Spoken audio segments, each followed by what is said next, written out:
Meantime, a defense pact between Japan and the Philippines takes effect, allowing their troops to enter each other's territory for training and joint operations.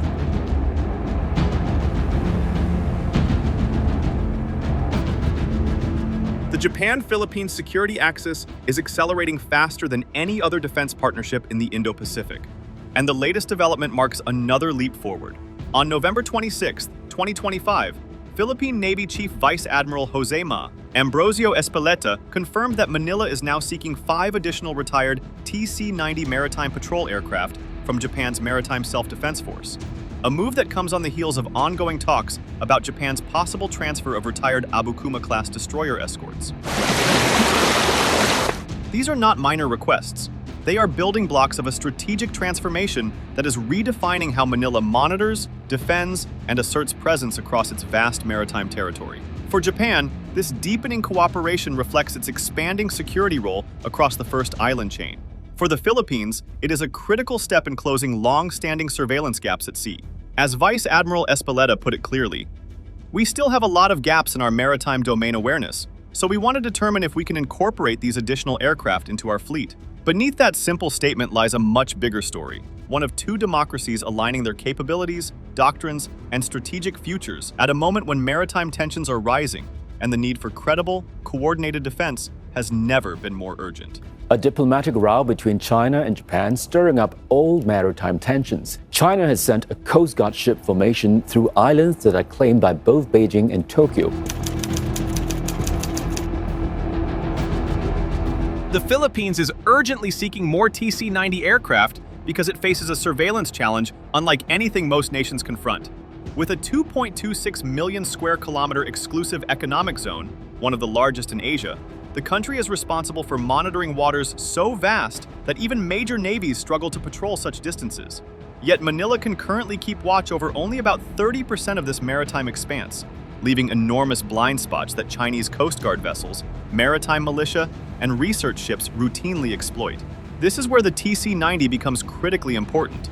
Originally used by Japan's Maritime Self-Defense Force for pilot training and maritime reconnaissance, the twin turboprop aircraft has proven ideal for the Philippines' needs.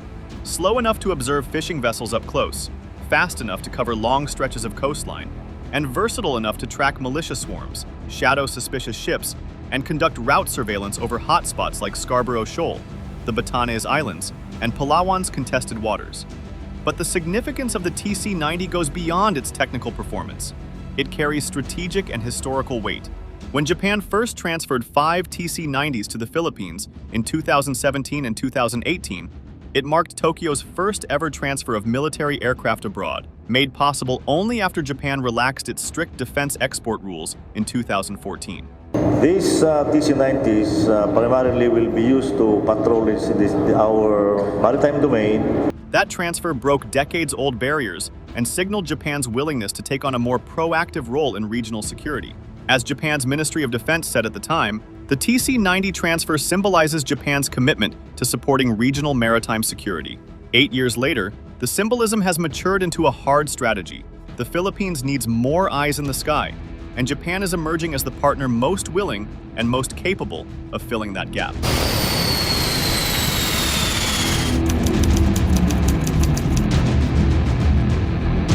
Japan's growing list of defense transfers to the Philippines is no longer just a series of isolated donations. It has evolved into a structured, long-term security partnership that is accelerating faster than any Manila-Tokyo cooperation in modern history. Tokyo has already delivered advanced air surveillance radar systems and is now preparing to send new coastal monitoring radars under its Official Security Assistance (OSA) framework, part of Japan's expanding portfolio of military aid to like-minded Indo-Pacific states. Even surveillance drones, maritime intelligence equipment, and additional pilot training programs are now part of ongoing discussions. What makes these transfers strategically transformative is how they align with the Philippines' rapid establishment of new forward operating bases across its northern frontier, including the emerging hub in Mahatao, Batanes, a mere 200 kilometers from Taiwan. As these outposts begin to take shape, Japan's radars, patrol aircraft, and future unmanned systems will help Manila monitor the Luzon Strait, the North Philippine Sea, and the increasingly contested West Philippine Sea with far greater accuracy and persistence than ever before. This is not simply capacity building. It is the creation of a shared surveillance architecture stretching across the first island chain. And Japan is not limiting its support to hardware alone. Tokyo has opened its doors to Philippine sailors and aviators undergoing anti-submarine warfare training, an area where Japan's expertise is world-class and essential for detecting growing Chinese submarine activity near Philippine waters.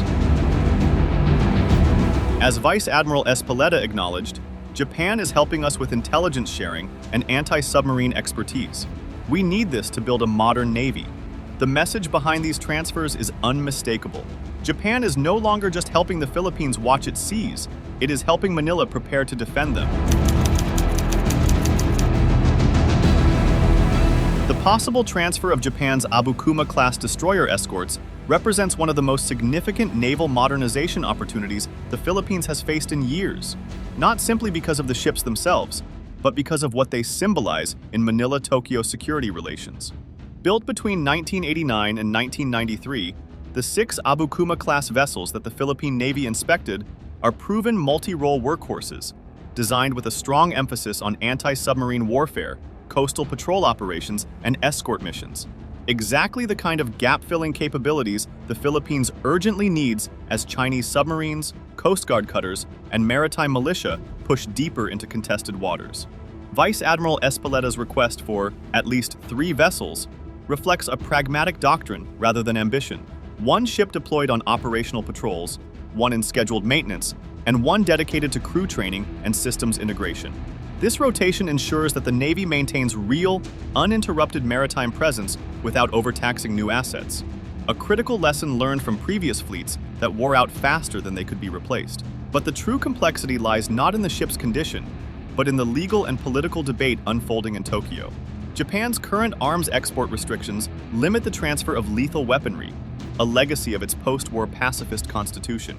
Yet the ruling Liberal Democratic Party has been openly pushing to relax these rules, arguing that Japan must support partners facing coercion and contribute more meaningfully to regional stability. If the ABUKUMA transfer moves forward, it would mark one of Japan's largest ever military equipment exports and a historic expansion of defense cooperation with the Philippines, a signal that Tokyo is stepping firmly into its role as a proactive security actor. For Manila, receiving these ships would not only strengthen its naval posture, but also deepen integration with Japan's fleet, doctrine, and maritime strategy. For Tokyo, it would represent a turning point in its willingness to empower partner nations facing the same strategic pressures it confronts from Beijing. The ABUKUMA-class vessels are more than hulls and hardware. They are a test case for how far the Japan-Philippines strategic partnership is prepared to go. The Philippines is pursuing more TC-90s and potentially ABUKUMA-class ships because these platforms directly support the country's most urgent doctrinal and strategic requirements as it shifts from internal insurgency operations to full external defense. At the core of this transition is maritime domain awareness, the ability to actually see, track, and understand what is happening across the vastness of the West Philippine Sea and along the northern approaches facing Taiwan. TC-90 aircraft are essential in closing these surveillance gaps. They fill the space between drones, coastal radars, and satellite feeds, creating a continuous watch that exposes the movements of Chinese militia swarms, Coast Guard cutters, survey vessels, and submarines before they can position themselves for coercive actions. At the same time, the potential acquisition of ABUKUMA-class destroyer escorts speaks to an even deeper doctrinal need: anti-submarine warfare. As China increases its submarine deployments in the South China Sea, including quiet diesel-electric boats capable of hiding in deep trenches off Palawan and Luzon, the Philippines urgently requires ships equipped with sonar, torpedoes, and trained crews capable of detecting and tracking undersea threats. These vessels would provide Manila with a baseline ASW capability it currently does not possess. Together, the TC-99s and ABUKUMAs serve a broader transformation already underway within the armed forces of the Philippines, a pivot toward regional deterrence that aligns Manila with the archipelagic defense strategies of the United States and Japan. By strengthening maritime surveillance, expanding ASW capacity, and integrating into allied networks, the Philippines is not just acquiring equipment, it is building the doctrinal foundation of a modern external defense force prepared for the strategic realities of the Indo-Pacific. Meantime, a defense pact between Japan and the Philippines takes effect, allowing their troops to enter each other's territory for training and joint operations. The engine driving this entire wave of Japan-Philippines defense cooperation is the Reciprocal Access Agreement, a pact that quietly but decisively rewires how the two countries operate together. Now fully in force, the RAA removes the bureaucratic barriers that once slowed joint training, ship movements, overflight permissions, and equipment transfers, replacing them with a framework similar in spirit to the US-Japan Status of Forces Agreement. With the RAA, Japanese maritime self-defense force vessels can conduct more frequent port calls. Japanese troops can rotate for exercises with minimal paperwork, and both nations can stage joint operations with a level of logistical ease that would have been unthinkable only a few years ago. This isn't just about convenience, it is about interoperability becoming the norm rather than the exception. It allows MSDF aircraft and Philippine crews to train together on maritime patrol missions, enables destroyers and Philippine Navy vessels to rehearse anti-submarine drills, and opens the door for more complex deployments across Batanes, Luzon, and Palawan. As Vice Admiral Espeleta put it, now that the RAA is in place, we expect more regular exercises and more port calls from the MSDF. But the deeper significance is geopolitical. The RAA effectively anchors the Philippines inside the Japan-US-Philippines security triangle, one of the Indo-Pacific's most important and rapidly consolidating defense alignments. With the RAA in force, Tokyo and Manila are no longer occasional partners. They are operationally linked, strategically synchronized, and positioned to act together across the first island chain at a time when maritime tensions are rising and collective deterrence has never mattered more. The deepening Japan-Philippines partnership cannot be understood without recognizing the accelerating tension in the West Philippine Sea, where China's coercion has reached levels that neither Manila nor Tokyo can afford to ignore. Water cannon strikes powerful enough to injure sailors, dangerous intercepts near Ayungin Shoal, and the relentless presence of China's maritime militia swarms have turned Philippine patrols into high-risk missions, where every approach, every maneuver, and every mile traversed must be filmed, logged, and prepared for escalation. Beneath the surface, the situation is just as troubling. Chinese submarines have stepped up their patrols through vital sea lanes and choke points, moving quietly through waters that connect the South China Sea to the Pacific, exactly the routes Japan depends on for energy, trade, and maritime security. This is why Tokyo is so deeply engaged. Japan sees the Philippines not just as a partner, but as the critical southern anchor of the first island chain, the geographic barrier that shapes China's strategic reach and influences any potential Taiwan contingency. By strengthening Manila's surveillance capabilities, Japan helps protect sea lanes that carry its oil from the Middle East, supports early warning systems that matter for Taiwan's defense, and reinforces the principle that freedom of navigation must be defended, not merely declared. At the heart of this alignment is a simple truth. Japan and the Philippines are frontline states facing the same pattern of Chinese assertiveness. Their challenges are intertwined, their vulnerabilities overlap, and their security is now inseparable. In this context, every TC-90 aircraft added, every radar installed, every port call made under the RAA becomes part of a shared strategic shield, a regional response to a regional threat. The Philippines' pursuit of more TC-90s and the potential acquisition of ABUKUMA-class ships directly reshape the Navy's future posture, creating what defense planners increasingly describe as a triangle of defense, a geographic and operational framework that finally gives Manila layered coverage across its most vulnerable maritime frontiers. In the north, bases in Batanes, armed with Japanese radars and reinforced by US surveillance platforms, provide early warning across the Luzon Strait, a choke point critical not only for Philippine security, but for Taiwan contingency scenarios.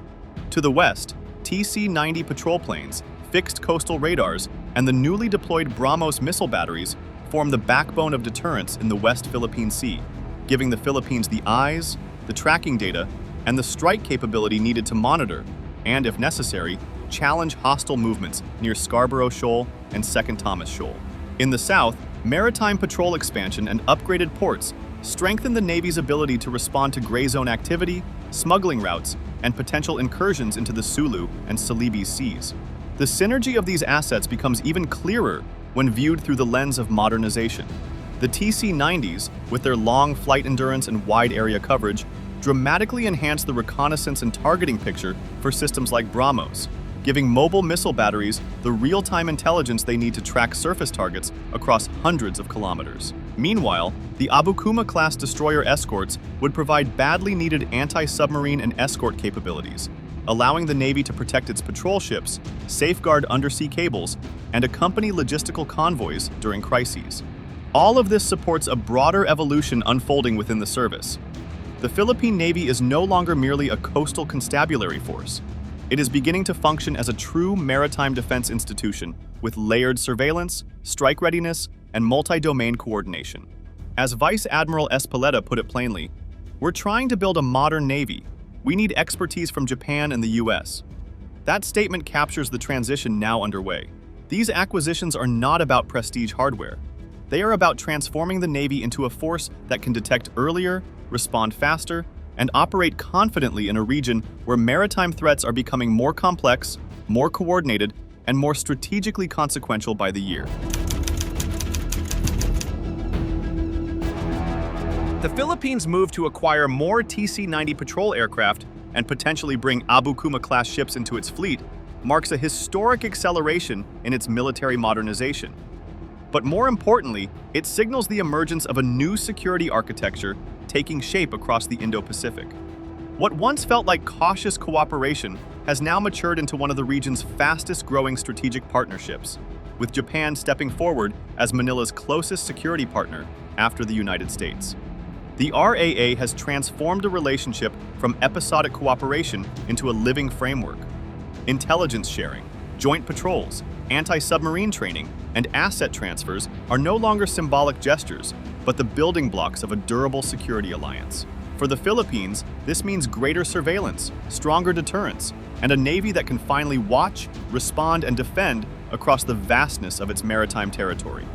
For the region, it represents something even larger, a shift toward a collaborative Indo-Pacific where frontline democracies reinforce one another, where deterrence is shared, and where security is built not on isolation, but on partnership. In a time of rising maritime coercion, Japan and the Philippines are proving that cooperation is not just an option. It is the new strategic currency of a region determined to shape its own future. If you liked the video, do not forget to like, share, and subscribe our channel for deep analysis of contemporary issues.